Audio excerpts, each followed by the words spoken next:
आज ही Doubtnut app download करें। Doubtnut पर अपने सभी गणित, रसायन विज्ञान, भौतिक विज्ञान और जीव विज्ञान के डाउट्स का करो सफाया। बस प्रश्न की फोटो खींचो, एक ही प्रश्न को क्रॉप करो और तुरंत वीडियो सोल्यूशन पाओ। अभी डाउनलोड करें। दिए गए प्रश्न में यह पूछा गया है कि एक छोटा चुंबक जिसका चुंबकीय आघूर्ण का मान 0.03 एम्पियर मीटर वर्ग है, जिसके अक्ष से 60 डिग्री कोण पर झुकी तथा उसी के मध्य बिंदु से गुजरने वाली रेखा पर स्थित कोई एक बिंदु जिस पर चुंबकीय क्षेत्र का मान और उसकी दिशा हमें ज्ञात करनी है। चुंबक के मध्य बिंदु से जबकि वह बिंदु 0.05 मीटर की दूरी पर स्थित है, जहाँ पराविद्युता निर्वात की पराविद्युता का मान 4 पाई गुणा 10 की घात ऋण 7 हेनरी प्रति मीटर दिया हुआ है। प्रश्न को समझने के लिए हम पहले इसके चुंबकीय क्षेत्र के आघूर्ण प्रश्नानुसार इसकी आरेख को देखेंगे, जहां प्रश्नानुसार हमने यहाँ पर एक छोटे चुंबक की कल्पना की है जिसके अक्ष से 60 डिग्री के कोण पर एक अन्य रेखा है, जिसके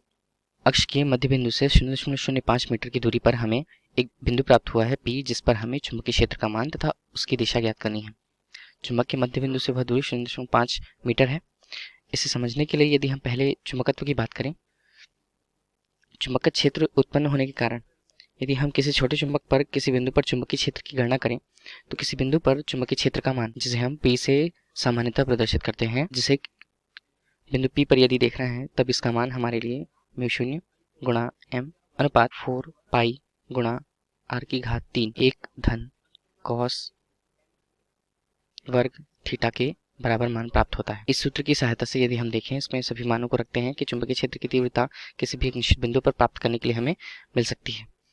इन्हीं पर सभी मानों को हम रखते हैं जो कि निश्चित मान हमें प्राप्त हुए हैं, जहां b के सूत्र के अनुसार म्यू का मान 4 पाई गुणा 10 की घात ऋण 7, m का मान जो हमें आघूर्ण के रूप में 0.03 एम्पियर दिया हुआ है, एम्पियर प्रति मीटर वर्ग, 4 पाई गुणा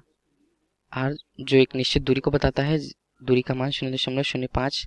है, जिसकी घात 3 के रूप में हम लेते हैं। और यहाँ पर जहाँ इसे हल करने पर हमें b का मान 4 पाई यहाँ से कट जाएंगे नीचे। यहाँ पर मान हमें 10 की घात ऋण 7 गुणा 0.03 अनुपात पर 0.05 की घात 3, यहाँ पर 1 धन cos स्क्वायर 60 का मान हमें देखना होगा।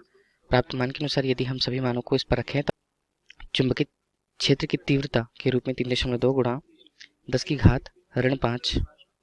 टेस्ला मान प्राप्त होता है। चूंकि हमें चुंबकीय क्षेत्र की तीव्रता किसी एक निश्चित दूरी जो हमें दी हुई है 0.05 मीटर के पर चुंबकीय क्षेत्र की तीव्रता प्राप्त हो चुकी है। दूसरी, यदि हमें उसकी दिशा ज्ञात करनी है, उसके लिए हम देखें प्रश्नानुसार इसकी दिशा ज्ञात करने के लिए यदि हम चुंबकीय क्षेत्र की तीव्रता का जो दिशा है उसे यदि हम ऊपर की ओर लें लंबवत इस स्थिति पर चुंबकीय क्षेत्र की तीव्रता इस बिंदु पर, तब हम कह सकते हैं कि यह निश्चित बिंदु पर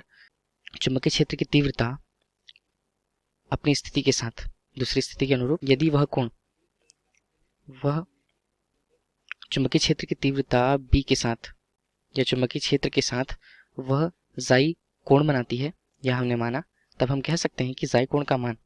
दिए गए मान के फलस्वरूप आधा ही होगा। अर्थात यदि हम इसके लिए बात करें, टेन जाई का मान दिए गए कोण जिसका मान टेन थीटा के रूप में है उसका आधा हमें प्राप्त होगा, तो इसे थीटा के रूप में लेते हैं। यदि जाई का मान हमें ज्ञात करना है तो टेन जाई के मान से यदि हम देखें 1:2 टेन थीटा के रूप में 1060, और इन प्राप्त मानों के अनुसार इसका मान हमें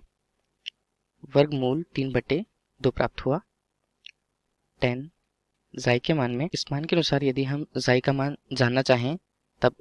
इस स्थिति पर हम कैलकुलेटर का उपयोग करेंगे। कैलकुलेटर के उपयोग से हमें इसका मान निश्चित रूप से 41 डिग्री के फलस्वरूप हमें प्राप्त होता है। ये प्रश्न में पूछा गया था कि दूसरी स्थिति चुंबकीय क्षेत्र द्वारा उस बिंदु पर बनाए गए कोण का मान क्या होगा, अर्थात उसका मान 41 डिग्री रहने वाला है। धन्यवाद।